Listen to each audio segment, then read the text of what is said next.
mitad hombre, mitad toro. Encerrado en un laberinto gigante, expira para devorar su próxima ración de carne humana. Este es el extraño mito del Minotauro. Un ser iracundo, bestial y deforme. Es un símbolo eterno de la bestia que todos tenemos por dentro. Pero el relato es una ventana a una cruel realidad. Un mundo real de sacrificios humanos, bestialismo, guerras y las ruinas de un laberinto. Este es el mito del Minotauro. Y la realidad detrás de él.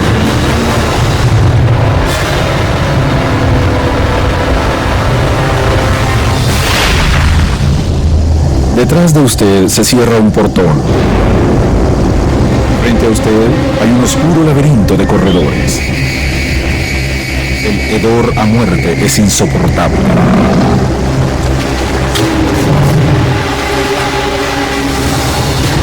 Está atrapado en el laberinto del Minotauro y no tiene escapatoria.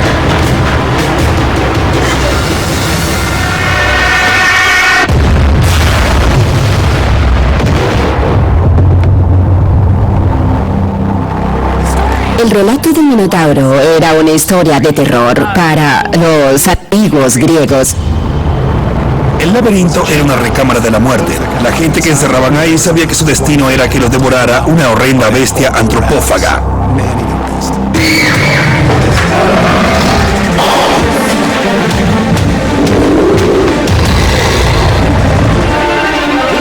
Este ser mitad hombre y mitad animal te desgarraba a pedazos y te devoraba.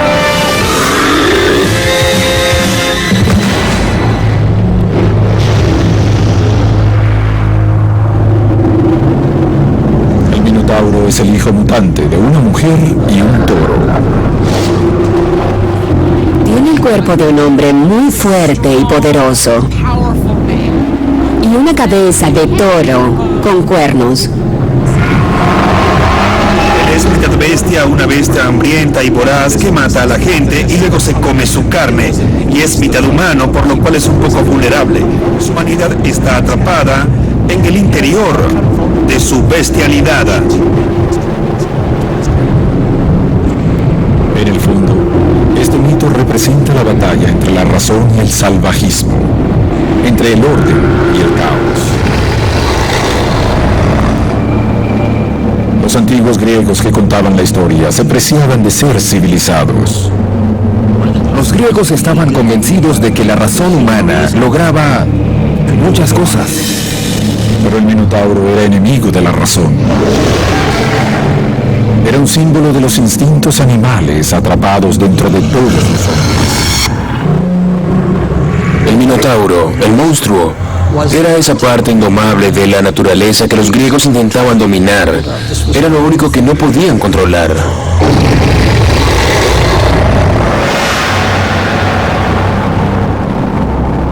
Según el mito, aquí es donde vive el Minotauro, en la isla de Creta.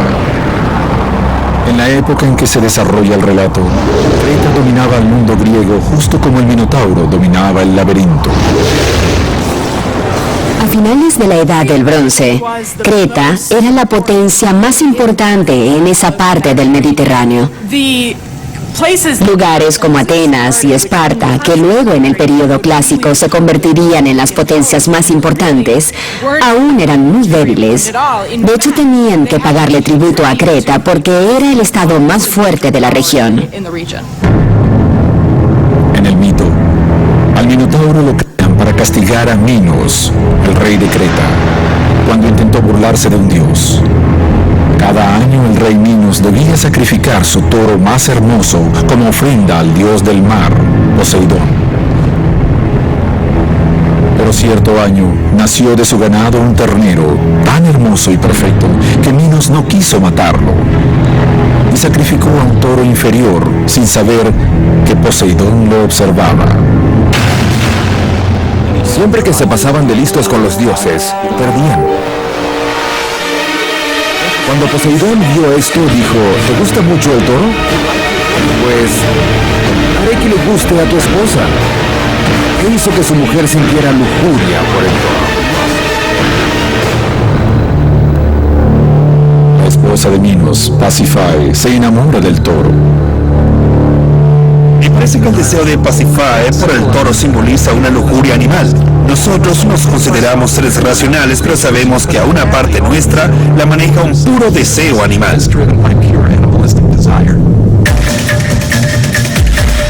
La reina urde un complicado plan para seducir al toro.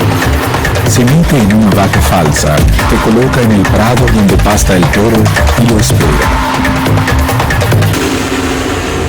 Este mito es muy extraño, porque Pasífae realiza un acto de bestialismo, pues enamorada de este toro, quiere tener coito con él. A los griegos y los romanos parecía preocuparles cuál era la conducta sexual aceptable, y tener coito con animales era uno de esos tabúes que explotaron ricamente en su mitología. En la vida real, los romanos usaron el Coliseo para recrear estas escenas de bestialismo de los antiguos mitos. Ellos hacían copular a esclavas con toros para entretenerse.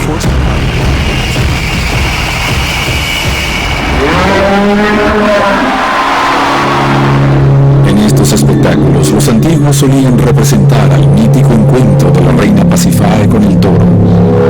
En la historia, la estrategia no tarda mucho en tener éxito.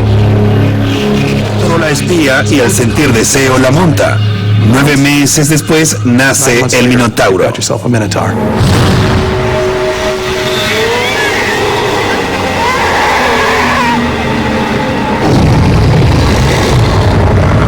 El nacimiento de monstruos se suele asociar a actos pecaminosos u otra clase de malas acciones, y aquí es por ambas cosas. El niño nació monstruoso y deformado porque Minos irrespetó el pacto y porque Pasífae se entregó a un deseo contra natura. Nace una criatura, mitad humano, mitad toro, destinada a ser un horror. Lo conocemos como un monstruo, pero este parecía ser a la vez víctima de su destino. Y es por eso que tengo emociones encontradas hacia el Minotauro. El Minotauro tiene un nombre raro, no es hijo de Minos, pero la primera parte de su nombre viene de ahí, y la segunda, Tauros, significa toro, en griego, así que Minotauro significa el toro de Minos. Para los antiguos, este híbrido de hombre con toro era un concepto poderoso y terrorífico. Los toros tenían un lugar importante en la civilización griega. Eran incluso adorados como dioses. Por todo el este del Mediterráneo se hacían muchos sacrificios y rituales para rendir culto al toro. El toro representa la fuerza y la virilidad masculinas, y eso era el toro en el sentido religioso, un ícono que representaba la potencia, la fertilidad masculina y mucha fuerza y poder. La idea del poder del toro penetró hasta la era judeo-cristiana, y hay cuadros de la Natividad donde se ve al toro exhalando su fuerza vital sobre el niño Jesús.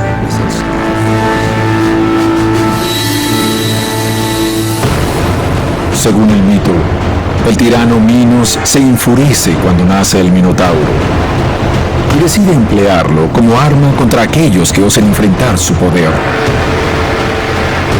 Se le ocurre un siniestro plan: hacer la prisión más terrorífica del mundo y volver a su hijastro su carcelero antropófago. Ordena su construcción a Dédalo, el hombre más ingenioso de Minos. Dédalo es el constructor más famoso del mundo antiguo. Es un Thomas Edison y un Frank Lloyd Wright, unidos en un solo hombre. Es capaz de construir hermosos monumentos y también hacer máquinas voladoras, maravillas de la tecnología antigua. Dédalo diseña una prisión sin celdas.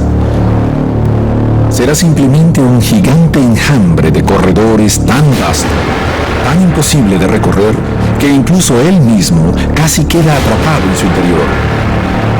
Y en el centro estará el monstruo, esperando a sus presas. Sus corredores y escalinatas producían un efecto extraño o místico en virtud del cual el que lo recorría se confundía tanto que pronto dejaba de saber dónde estaba.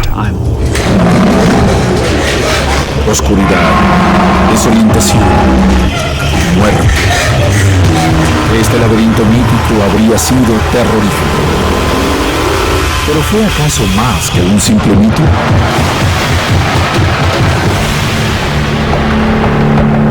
En la isla de Creta hay unas ruinas subterráneas de un laberinto con un tenebroso parecido al del Minotauro. Es la caverna de Mesara. Es una cantera subterránea donde, según la tradición local, pudo haberse originado el mito. Son más de 4 kilómetros de retorcidos corredores sin ningún orden. De hecho, casi todas las personas que se atreven a entrar tienen un cable para asegurarse de que no se perderán. Esa misma táctica demostrará ser crucial para las víctimas del Minotauro más adelante en el relato. En las paredes hay marcas de cinceladas que prueban que éstas fueron hechas con herramientas antiguas. Durante siglos, los exploradores de este lugar han estado convencidos de haber hallado el hogar del Minotauro. Muchos dejaron señales de su visita.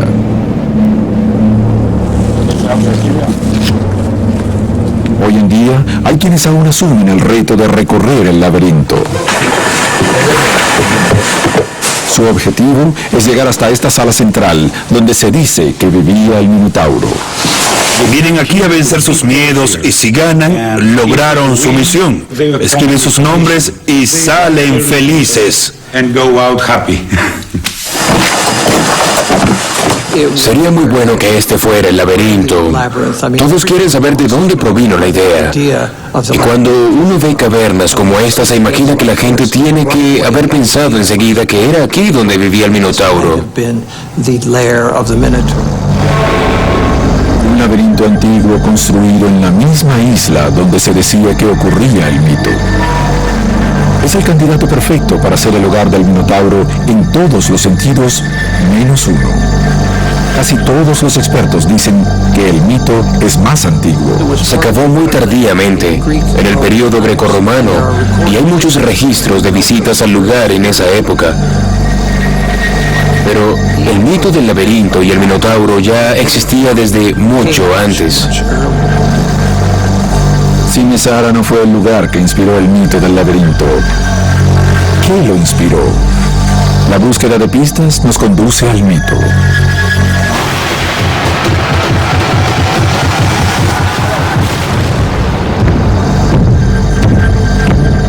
Luego de haber terminado su horrendo laberinto, Minos, el rey de Creta, comienza a buscar víctimas.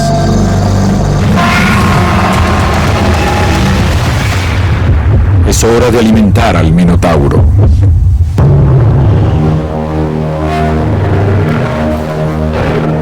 Según un antiguo mito, en la isla de Creta vive un monstruo, mitad hombre, mitad toro, que patrulla hambriento un tenebroso laberinto.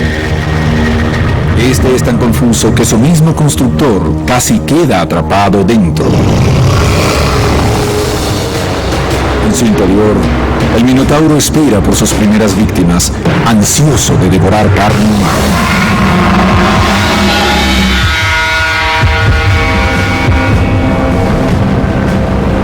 Mientras tanto, a 320 kilómetros al norte, en la pequeña ciudad-estado de Atenas, atletas de todo el Mediterráneo se reúnen para competir en varios retos deportivos en un evento precursor de los Juegos Olímpicos. Entre los competidores está Androgeo, hijo del rey Minos y medio hermano del Minotauro. El hijo de Minos, Androgeo, ganó todos los juegos, carreras, lanzamientos, cantos. Era una estrella. Y eso molestó tanto a algunos jóvenes atenienses que estos, luego de embriagarse, lo asesinaron.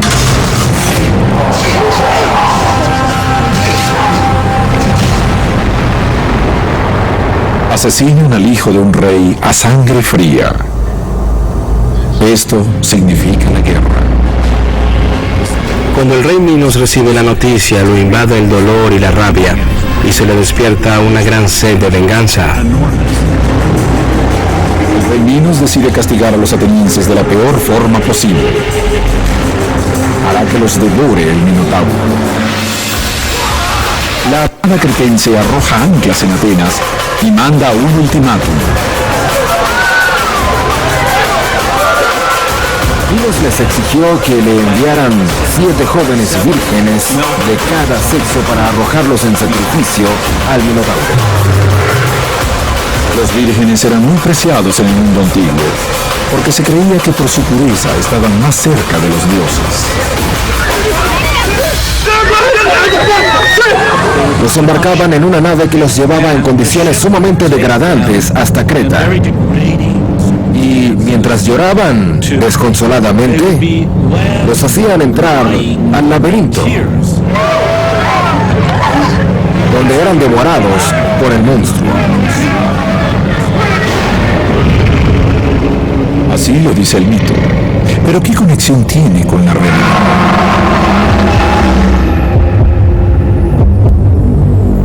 Aquí el relato simboliza un conflicto bélico que realmente ocurrió. La lucha épica entre una potencia en decadencia y un estado emergente.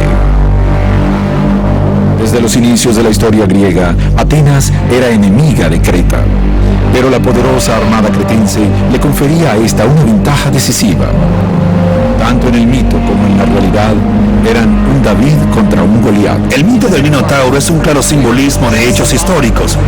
Creta era una civilización poderosa y dominaba sobre las ciudades-estado de la Grecia continental. Esta atroz exigencia que hace Minos no es más que un reflejo del dominio cretense en toda esa región.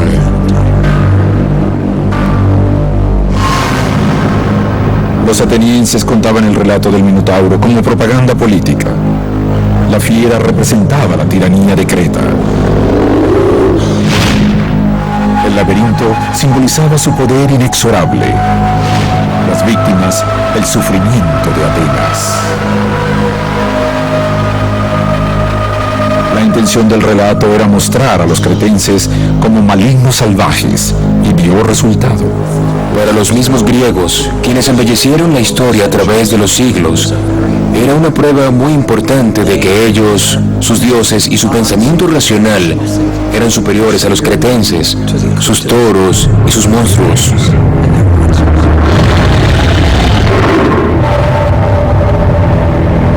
En el mito, obligan a Atenas a enviar víctimas para el sacrificio cada 9 años, o deben enfrentar una guerra total con Creta.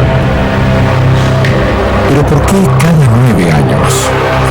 Por los registros que tenemos, ellos parecen haber comprendido el desplazamiento que hace la Luna por varias constelaciones en un periodo de 9 años.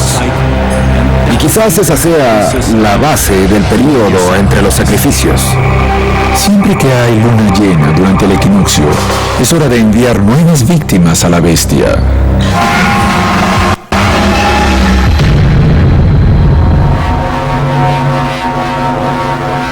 Cuando encierran a las primeras víctimas dentro del laberinto, ocurre un evento determinante en otro extremo del mar. En un pequeño reino a 80 kilómetros de Atenas ha nacido un niño. Se llama Teseo. Es uno de los primeros grandes héroes de la mitología griega. Está destinado a retar al Minotauro. El nacimiento de Teseo es de la mayor importancia para la identidad nacional ateniense. Teseo pertenece al orden de los primeros héroes. A estos se les caracterizaba por su gran fuerza, valor e inteligencia. Teseo es hijo de una bella princesa griega, y no de uno, sino de 2 padres poderosos. La noche en que fue concebido, su madre tuvo relaciones sexuales con Egeo, rey de Atenas, y Poseidón, dios del mar.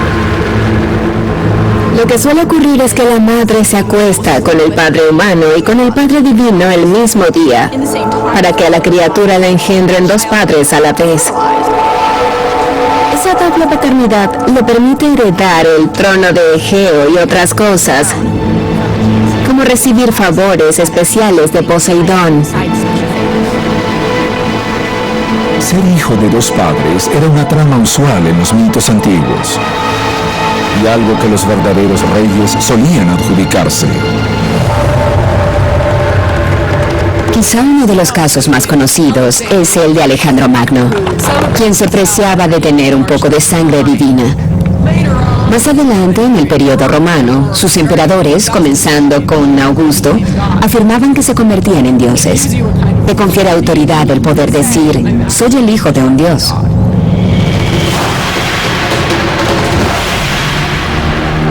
Según el mito, cuando nace Teseo, Egeo entierra sus sandalias y una espada bajo una inmensa piedra.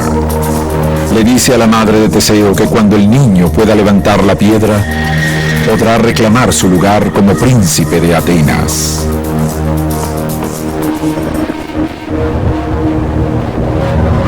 Nueve años después, Creta vuelve a exigir el envío de 7 víctimas de cada sexo como tributo para que mueran en el laberinto del Minotauro.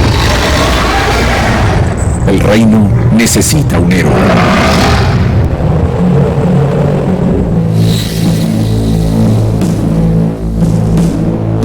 La tercera vez que Creta exige su tributo, Teseo está listo.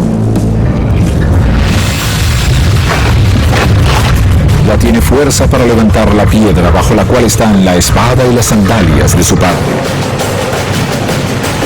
Jura que entrará al laberinto, combatirá al Minotauro y liberará a Atenas de la tiranía de Creta. Es el clásico enfrentamiento entre un monstruo y un héroe. Nuevas evidencias revelan su relación con impactantes hechos reales. La ciudad de Atenas está de luto. Tienen que volver a enviar víctimas para el Minotauro. Son los inocentes que exige el rey Minos, el tirano de Creta. Los escogidos están seguros de que morirán, pero uno de ellos jura retar al destino. El príncipe de Atenas, Teseo, está impaciente por demostrar su valor y liberar su reino. Un héroe debe realizar hazañas para merecer su estatus. Así que él debe lograr algo grande. Y eso será acabar con la sumisión de Atenas hacia el rey Minos y evitar que éste envíe más jóvenes al Minotauro. Está preparado el escenario. Pelearán Teseo, símbolo heroico de lo mejor del hombre, contra el Minotauro, reflejo bestial de lo peor del ser humano.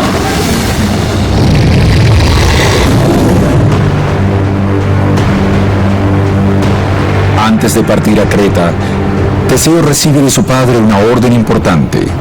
Si logra regresar a Atenas, debe usar velas blancas en vez de las negras. Así el rey sabrá que su hijo está a salvo cuando la nave aparezca en el horizonte.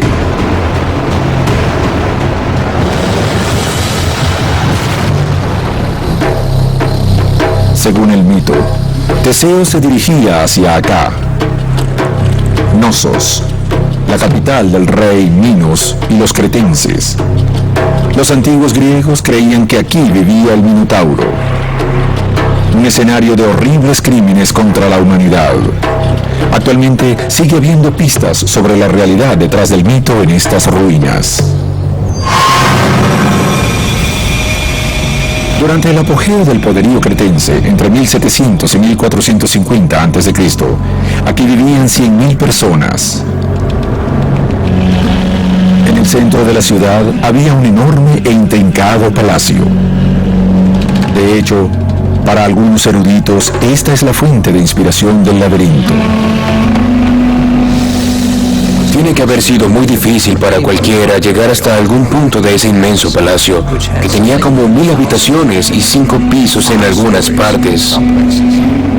Tenía muchos corredores, pero no tenía salones. Estos conectaban las pequeñas alcobas, así que uno podía ir directamente a ningún punto. Pienso que cuando los griegos lo vieron por primera vez, no le encontraron la lógica, y que de ahí nació la noción del laberinto. Debe haberles parecido solo un conjunto de oscuros corredores dignos de una mazmorra que violaban su sentido de la simetría, la cual era apreciada en esos tiempos. Recientes excavaciones dentro del palacio solo han reforzado la conexión con el mito del Minotauro. Por todo el lugar hay señales de la adoración al toro. Un fresco hallado en el palacio hasta muestra a una joven combatiendo con un toro. Es una escena que parece casi extraída directamente del mito. El fresco en el palacio de Knossos muestra a un joven desnudo dando un salto acrobático sobre un toro con grandes cuernos que parecen vestirlo.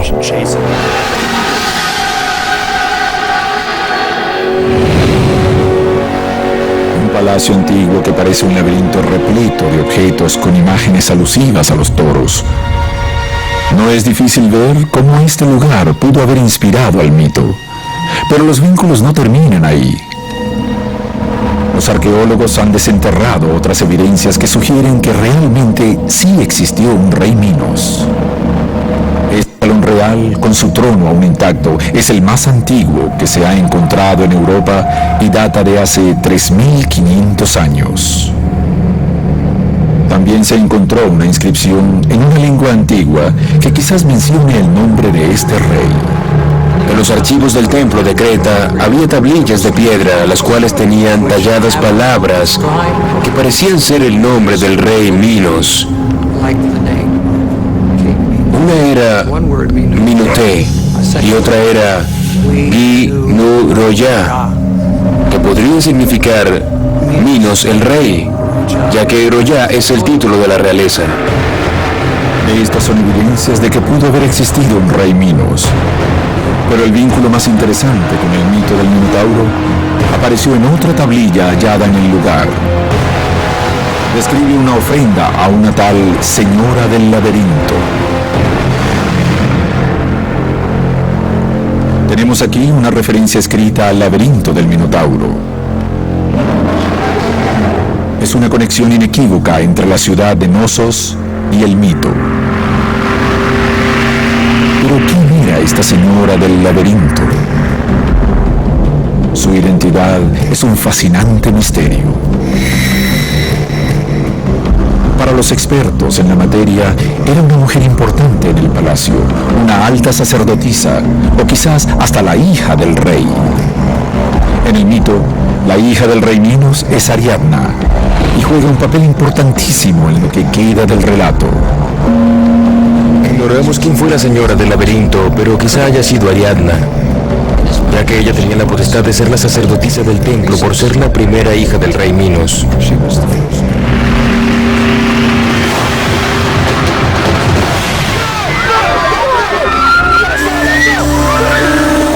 Desde que Teseo arriba a Creta para ser sacrificado, la princesa Ariadna se siente atraída hacia él. Ariadna, al ver el porte Teseo, su valor y su mirada inmutable, se enamora locamente de él. Su amor por Teseo la domina y enseguida decide que va a ayudarlo porque no quiere que muera en el laberinto como quieren los otros. Pero Ariadna debe actuar rápido. Recurre a Dédalo, el arquitecto del laberinto, y le ruega que le explique cómo salir de este. Dédalo le da un ovillo o bola de cordel, como aparece en algunas viejas traducciones del mito. Esto se lo da Dédalo a Ariadna para que sirva de pista.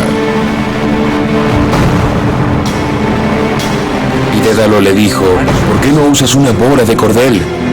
Ata una punta a la puerta y lo vas desenrollando al meterte en el laberinto. Al llegar al centro sabrás por dónde volver al seguir el cordel. Hemos seguido usando cordeles de la exploración submarina. Los buzos atan el extremo de un cordel a la entrada de un naufragio o de una cueva, exploran y regresan siguiendo el cordel. Lo que los griegos tenían en su más alta estima, la razón, es lo que resuelve el problema. Hay una respuesta simple a lo que parecía una situación imposible.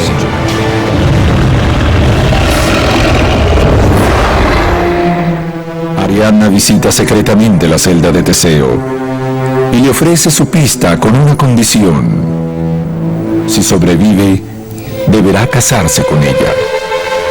Cuando Teseo ve a Ariadna, está atrapado.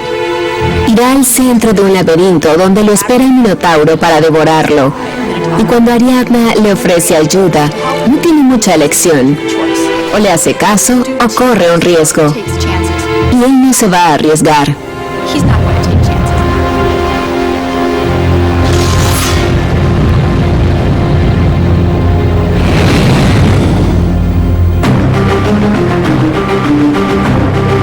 A la mañana siguiente, encierran a 14 víctimas dentro del laberinto. Son perfectos corderos para el sacrificio.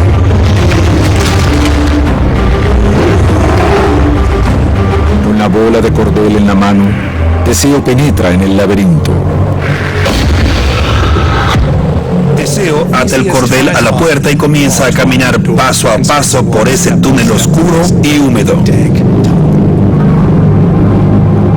A Teseo lo ofrecen como sacrificio humano. Un concepto que hoy en día nos cuesta comprender. Pero hay pruebas de que los cretenses no solo sacrificaban a seres humanos, sino que quizás también se los comían.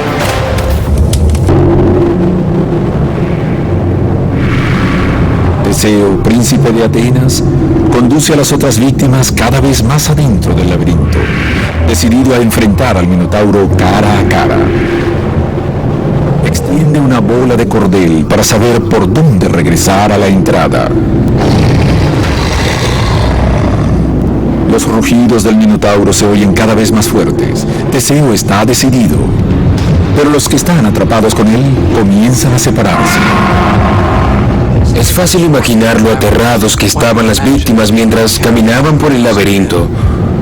Imaginen estar en ese lugar oscuro y vagar por él sin poder ver nada. Ellos sabían que en alguna parte del laberinto estaba esa horrenda criatura antropófaga que los devoraría.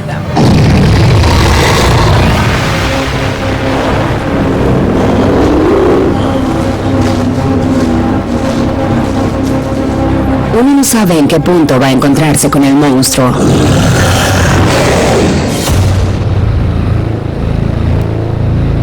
Más adentro en el laberinto, el Minotauro se agita.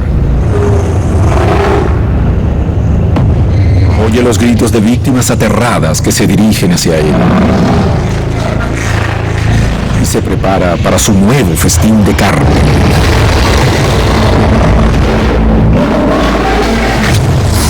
Este es el enemigo que Teseo debe vencer para librar a Atenas de la tiranía cretense. Eso dice el mito. Pero ¿qué relación tiene con la realidad?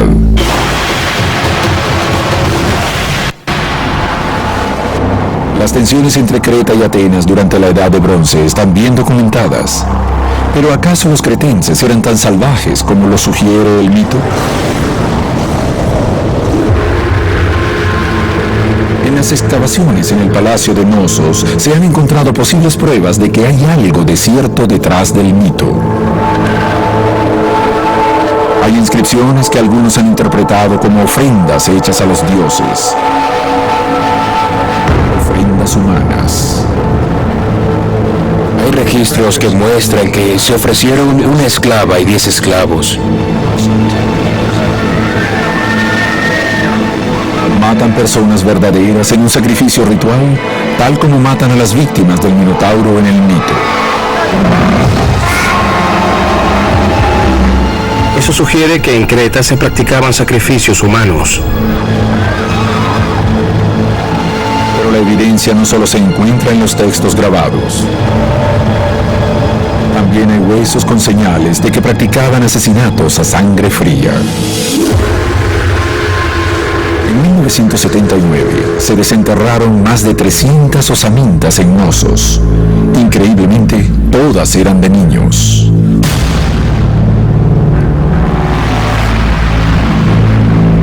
95% de estas tenían marcas de cortes con cuchillos afilados, de los que se usarían para sacarle la carne a un hueso. Los huesos tenían marcas de cuchillos, marcas de cortadas a los lados, de manera que es difícil eludir el hecho de que había matanzas y de que quizá hasta hubiera antropofagia. No sé de qué otro modo interpretar evidencias así. También en la misma área se encontraron huesos de ovejas. Todos estaban cortados de modo semejante. Estas marcas de raspones se parecen mucho a las que causan los carniceros en los animales que se preparan para el consumo. Esto sugiere que los cretenses no solo sacrificaban seres humanos, sino que también se los comían. ¿Es el gusto del Minotauro por la carne humana un mensaje codificado de que había antropofagia en Creta? Es el crimen más repugnante y aborrecible que uno pueda imaginar. Es un modo perfecto de satanizar a alguien. Podemos imaginar a los griegos contando cómo sus enemigos, los cretenses, no solo eran malos, sino que también eran monstruos y antropófagos.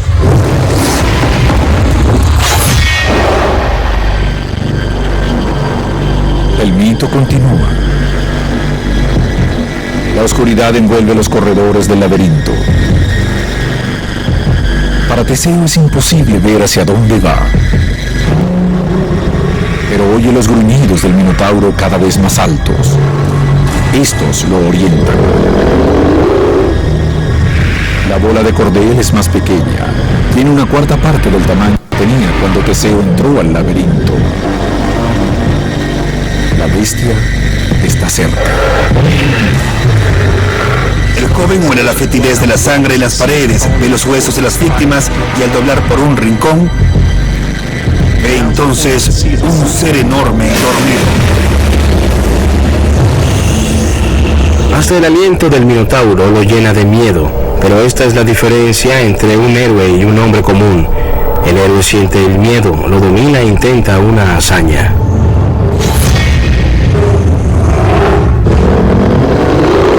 Teseo embosca a la bestia y la sorprende medio dormida. Teseo se acerca, el Minotauro asustado salta y ataca. El hacha del Minotauro choca contra la espada de Teseo. Los destinos de Atenas y de Creta están en la balanza.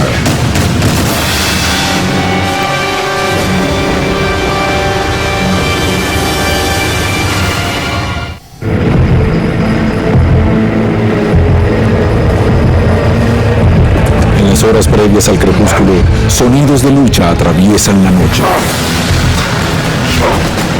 Dentro del laberinto, Teseo tiene acorralado al Minotauro. Este le salta encima, lo ataca.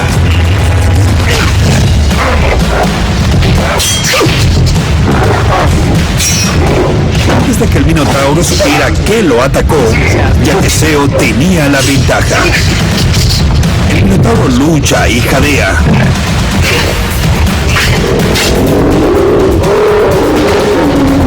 El héroe da la estocada mortal.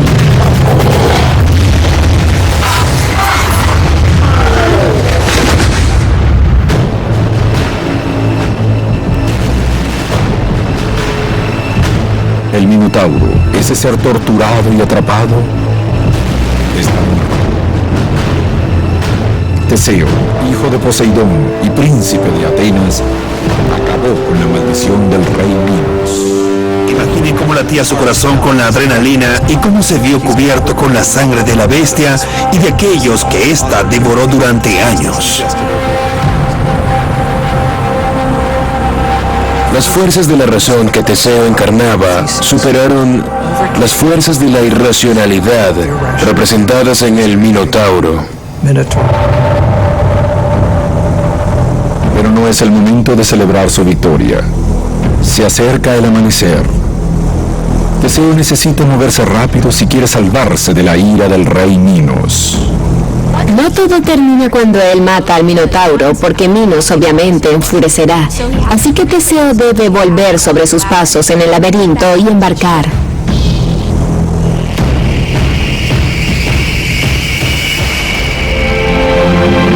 Sigue el cordel y conduce a los jóvenes sobrevivientes fuera del laberinto. Imagine la alegría dibujada en los rostros de los jóvenes cuando vieron que su destino sería otro, ya que el héroe lo había cambiado con su hazaña.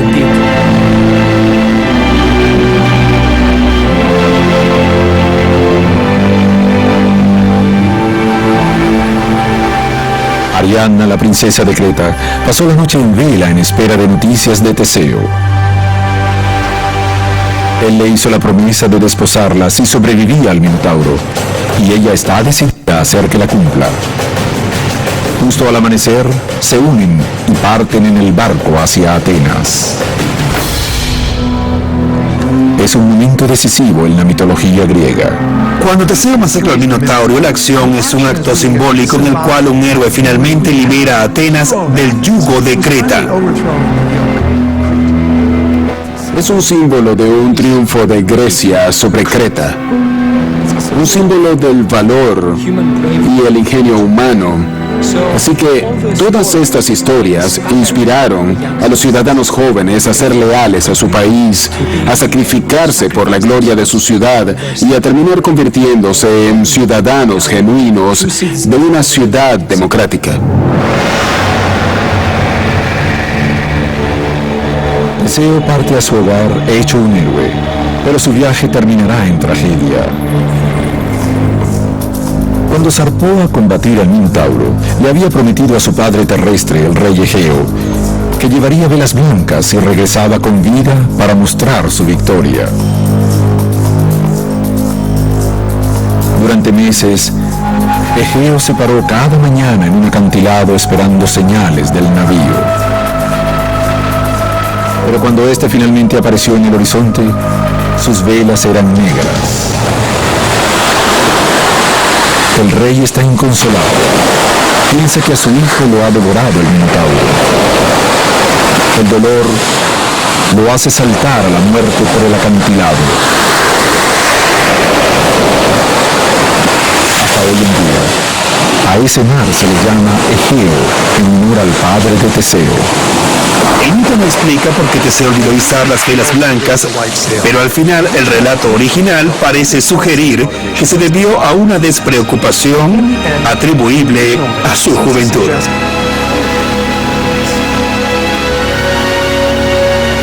Es la explicación más fácil. Estaba emocionado por su triunfo, iba de vuelta a su hogar y simplemente lo olvidó.